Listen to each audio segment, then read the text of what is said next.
시청자 여러분 안녕하십니까? 전국 네트워크 시작하겠습니다. 오늘은 1000만 서울시민의 민의를 대변하고 있는 서울시의회 김현기 의장 모시고 이야기 나눠보겠습니다. 안녕하세요. 안녕하세요. 네, 제11대 서울시의회 의장으로 선출되셨습니다. 축하드리고요. 네, 엄중한 시기에 선출된 만큼 어깨가 상당히 무거우실 것 같아요. 천만 서울 시민의 바람이 크다는 거 알고 있습니다. 특히 6.1 지방선거에서 나타난 민의를 시정과 교육청 행정에 반영하기 위해서 막중한 책임감을 갖고 있습니다. 앞으로 시민 여러분의 뜻을 최대한 신속하게 반영할 수 있도록 열심히 노력하겠습니다. 네, 이번 서울시의회에서 의장으로서 가장 중요한 목표라고 한다면 뭐가 있을까요? 3대 목표가 있습니다. 첫째는 정체된 서울시 의회를 개혁하고 서울시청의 잘못된 제도와 예산 배분을 개혁하고 특히 교육청은 거기에 얹어서 기초학력 저하 등 학교 현장의 절박한 문제를 개혁할 계획입니다. 서울시의 경쟁력이 이제 지속적으로 하락하고 있다는 평가가 나오고 있는데요. 서울시의 역할도 중요하지만 이를 견제와 감시하는 서울시 의회의 역할이 더 중요한 것 같습니다. 시청과 서울시 의회는 그 집행기관과 의결기관으로서의 앞서 말씀드렸듯이 견제와 균형을 원칙으로 하고 있습니다. 그동안 박원순 시장 10년 동안 서울시는 정체되고 또 퇴보했습니다. 이유는 지속적인 투자를 하지 않았기 때문에 그렇습니다. 특히 도시재생 사업에서는 보존을 원칙으로 했기 때문에 개발과 쇄신은 기대할 수 없었습니다. 결과적으로 경쟁력이 떨어졌고 서울시는 세계 큰 도시 대비 경쟁력이 하락했습니다. 이제는 다시 바꿔나가야 되겠죠. 그러한 과정에서 우리 서울시 의회가 주도적으로 지원하고 또 제도를 만들도록 또 예산을 충분히 배정할 수 있도록 반영할 수 있도록 그렇게 할 계획입니다. 그동안 서울시 의회가 광역의회임에도 불구하고 역할이 많이 없다는 시민들의 비판이 있는데 그에 대해서는 어떻게 생각하십니까? 그래서 그건 판단하기 나름입니다만은 서울시 의회의 의정활동 그 동향이 시민들에게 전달될 수 있는 채널이 부족합니다. 즉 중앙방송과 중앙언론만 있다 보니까 의정활동이 시민들에게 직접적으로 또 신속하게 전달되지 못한 부분이 있습니다. 이 부분에 대해서는 의장인 제가 앞으로 보완 내지 보충해 나갈 계획이고요. 또 하나는 이제 의원들도 그런 시민의 꾸지람을 또 우려를 충분히 알아듣고 또 반성할 것은 반성하고 역량 강화를 통해서 시민들의 기대에 부응해야 되리라고 판단됩니다. 네, 무엇보다 서울 시민이 가장 크게 생각하는 문제가 부동산 문제일 텐데요. 시의회에서는 어떤 해법을 갖고 있습니까? 서울시 의회가 개원하자마자 국민의힘에서는 도심주택 공급 활성화를 위한 대정부 건의안을 1호 법안으로 제출했습니다.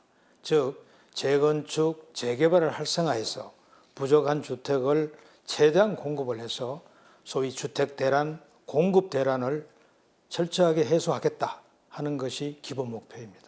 네, 또 하나 중요한 게 교육 문제 같습니다. 의장께서는 교육행정개혁에 대한 의지가 남다른 것 같은데요. 지금 서울시 교육청은 8년간 조희연 교육감님께서 운영을 해왔습니다. 잘 알고 계시다시피 조희연 교육감은 진보 진영의 출신의 교육감입니다. 교육 현장에 많은 이념적 요소가 가미됐고 또 좀 무리하게 추진한 부분이 많습니다. 대표적인 것이 초중고등학교 학생들의 기초학력 저하입니다. 기초학력 저하가 된 것은 분명한데 어떻게 저하되어 있는지 어느 수준인지 파악을 할 수가 없어요. 이유는 진단평가를 하지 않았기 때문입니다.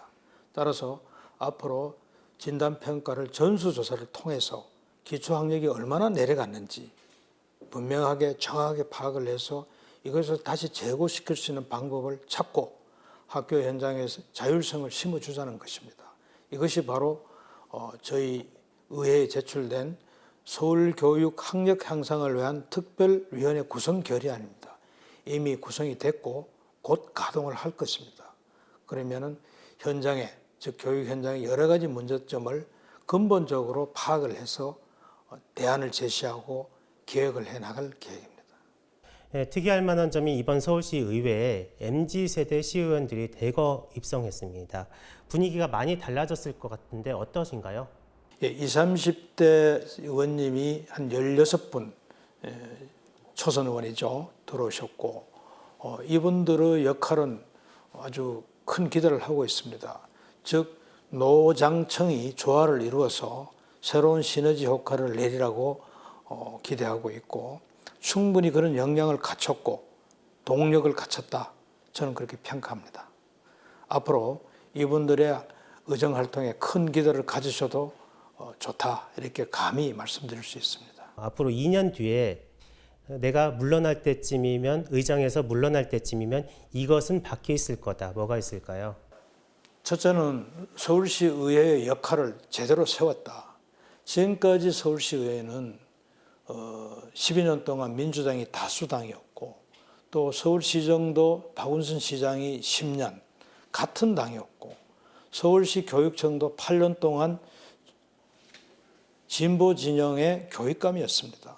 즉 서울시 의회가 제대로 된 역할을 못하고 시청이나 교육청이 원하는 대로 끌려갔다 하는 이런 시민의 비판이 있습니다. 즉 시민의 뜻과는 달리 역주행을 했다. 그 역주행에 또 동승했다. 이런 비판을 면할 수가 없었습니다. 저는 그러한 것을 다 해소하고 의회를 바로 세웠다 하는 평가를 받고 싶습니다. 네, 마지막으로 서울 시민께 한 말씀 부탁드립니다. 존경하는 천만 서울 시민 여러분, 서울시 의회는 여러분의 대표기관입니다. 여러분들이 서울시 의회를 선택해 주셨습니다. 앞으로 시민의 뜻을 받들고 서울의 발전, 또 서울교육청의 교육학력 향상 이 모두를 신속하게 그리고 차분히 추진해 나가겠습니다. 열심히 하겠습니다. 감사합니다. 네, 지금까지 서울시의회 김현기 의장과 이야기 나눴습니다. 감사합니다. 네, 시청해 주신 여러분 감사합니다.